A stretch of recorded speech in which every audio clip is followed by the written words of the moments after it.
What's going on, gamers? Today we're talking about digital versus physical. These things are battling out like a couple of bulls during mating season. And as gamers, we have some decisions to make. Because for the first time when a new console launches, we can go all physical or we can go all digital. That's pretty wild to think about being able to skip the disc completely and download every game. Now that's a PS5 thing so far, but I would venture to say the Xbox Series X will not be left in the dust and they will have their own digital version coming out either shortly or as well on their launch. So with that, I want to talk about the pros, the cons, the pluses, the minuses, a little of this and a little of that when it comes to the digital versus physical battle. And I want to know what you guys think when it comes to it. What are you going to do on the launch day? Stick around. Let's take a look.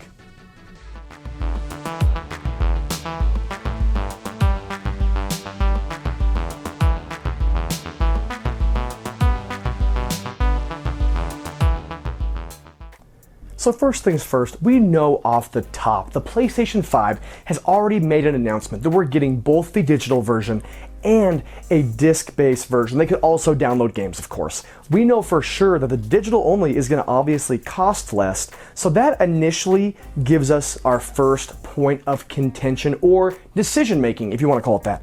Which one do you go with? If we're talking about budget, then of course digital only is going to be the way to go, right? I mean, if you don't have enough money to get the other one and you want to get the best version of the console you can get, but you can't quite get the best physical version, then the digital version is a good way to go. Now, for me personally, what will I be doing? Well, if you look around this room, you can see that I'm a little bit more on the physical crowd. Now, part of that is because I like collecting games. The other part of that is I want to be able to walk over to my shelf, grab a game, put it in, and play it. Now, that's become a little bit harder as the years have gone on, because as you know, you put a game in, there's no such thing as playing a game. You got to install it on the hard drive. Half the time there's an update. But with that, I still believe that if there was no internet, I could put the game in, download that stuff, and you would play it without having to download patches or anything. You'd still play the game. I like that idea of being off the grid, disconnected, and still being able to play your games. Now, again, with the digital version, you can also do that to a point. Now, one thing that I like to do with a lot of my ROMs, with emulators, with a lot of my other games is you want to back them up onto a hard drive. So when we're talking about digital only, you can download every single game, put it on a hard drive, and essentially stockpile hard drives. Not that bad. But here's the thing. Games are becoming more and more and more expensive in terms of how much volume they're taking up on a hard drive. I mean, every gigabyte is money because you have to buy a bigger hard drive. So then it becomes this. This is the argument that I like to talk about. If you're going to go digital only and save $100 on the console, then you're going to buy a bigger hard drive to store all those games eventually. That price point might actually end up being mute as you stockpile two or three terabyte size hard drives because they're not cheap. So you save $100 on one side by not going physical, and then you got to buy all these hard drives to store your games. Because if you delete them, they're gone. They basically are lost in cyberspace if the PlayStation Store or the Xbox Store decide to disappear. Now, is that going to happen? Probably not. Okay, that's just the worst case scenario. But hey, the Nintendo Wii shop closed shop. I mean, Nintendo's still in business. We can still play all the games, but if you didn't download all of your Wii games onto hard drives and you bought all of your stuff digitally, they're gone. Like, they're literally gone. You cannot get them unless you know somebody with a hard drive or you can download the game somehow, which is a whole nother aspect of gaming. But I mean, if you had all your Wii games digitally downloaded on a couple terabytes and then you lost your hard drive, they are gone forever. So for me, the physical version is really the way to go. I will be buying the physical version of the PS5 on day one. With that, the Xbox Series X, there has been rumors that they call it, I think, Project Lockhart, of a Series X that's going to be like a Series S. Now, don't quote me exactly on that, but I believe it's going to be a Series X that's going to be digital only. So they're not going to be left out. So again, Microsoft's in the same boat. If you have a bunch of games that you want to play on your Xbox, then why would you go digital? Especially when we know the Xbox is going to be backwards compatible with a bunch of original Xbox games, a bunch of Xbox 360 games, and all of the Xbox One games. If you own an Xbox collection, there is almost no reason to go digital. because you already have a ton of games you could play on your new system and not have to put all of your other systems hooked up to an HDMI splitter or anything like that. So that's the first kind of point, is digital versus physical, is what kind of gamer are you? Are you a collector like myself and many other retro game collectors, or just game collectors in general? Then obviously the physical point is gonna be easy. Are you a person that wants to stockpile hard drives? Are you on a budget? Maybe that's where it's at. So that's point number one. Point number two, convenience. Now this is where I believe digital is far superior to physical. And let me give you a quick example. I have been playing Call of Duty Warzone a ton, and I have multiple PS4s. I have one that I take to work with me, I have one plugged in upstairs, and I have one in my office. So I have multiple PS4s. Yeah, I'm a little spoiled, but hey, I don't buy new clothes, I buy new electronics. I buy new gaming systems, I like TVs, okay? Don't be judging me right now. So with that though, I have been playing Warzone on these PS4s. Here's the problem. I installed Warzone through the Modern Warfare disc because that's initially how I bought the game. So then I go to play Warzone, which is a free-to-play game, and it says insert the disc. And I'm going, hold on, insert the disc? It's a free-to-play game that I can download from the store as a digital-only copy that doesn't cost any money. Why do I need the disc to play this? That part drives me crazy. So now I have to basically delete the game and just download Warzone by itself if I don't feel like playing the multiplayer packs or any of the single player. Again, not a huge deal, but it's convenience. Two, if you're playing an MMO, like Destiny for instance, or any other game, and you have multiple consoles like myself, and you bounce back and forth, then the digital version is literally the easiest way to go, because you download it and you can play it on any of your consoles without having to remember to bring a disc with you. So remembering a disc can be a pain at times. Not a lot, but there are times it's nice to pack up your console, throw it in a case, throw it in a backpack, or throw it in a games unit like I have, and just take it and not worry about packing a bunch of games with you. Again, is it a major inconvenience? No, I mean, we're splitting hairs here, but there is the convenience issue of being able to just have all your games in the hard drive and walk away, and all your games are with you as you go. With expandable storage on, I think, both consoles being available, that's going to help out a ton, because now you can have almost all of your major games on these hard drives attached to your PS5 or your Xbox Series X, and then you don't have to worry about carrying anything physical with you. So that, to me, the convenience part is really the only reason I would buy a game digitally over physically, but even then, I still want to have that. I want to go back in 5 or 10 years and pull that off the shelf and be able to say that I own this. Which leads to my next point, value. Now, value is something that may not be incredibly important to all gamers. To retro game collectors and game collectors in general, it is, because you have something physically to trade.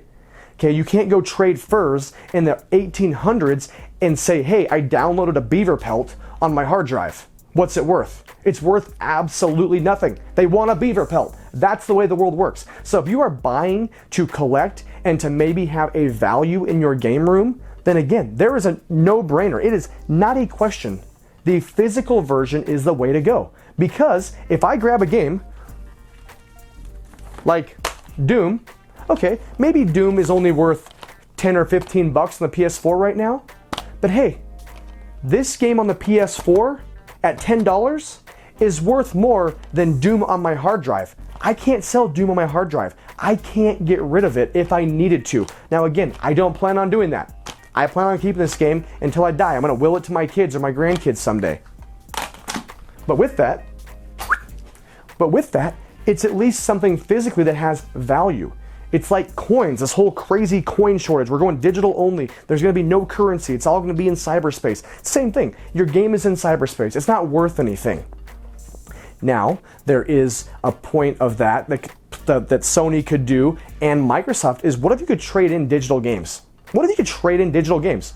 Digital, physical? You can't trade in a digital game at this point. I can take this game to my local GameStop, my local game store, and not get a great price for it, but I can trade it in to get maybe the next game. Or I can sell it on Facebook or Craigslist and make money to buy the next game. So I can reduce the cost of my gaming by selling my other gaming parts on eBay or on whatever, Facebook or Craigslist, to pay for my gaming habit or pay for my next game that might cost more. I know a lot of people buy and sell games as kind of a side gig. You can't do that with digital. So that alone is another thing. So what if though, the stores were like, hey, here's the deal. We see that you have Doom on your hard drive. How about this?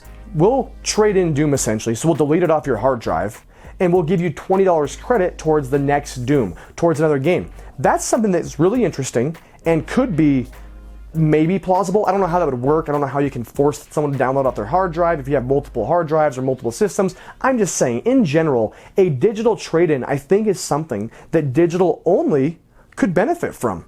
Because then that would entice other people who are into GameStop, into trading stuff in, that, okay, I can buy it digitally and still get my money back, which is definitely something at this point you can't do digitally. Okay. Digital versus physical. Another thing that I think is very, very important, and that is local game stores and game stores in general. If we go digital only, that means that GameStops, your local game stores that I love to go visit, game hunting, they're going to become somewhat obsolete and turn into not game stores, they're going to be called retro game stores. Because if everybody goes digital, there's not going to be new games to buy.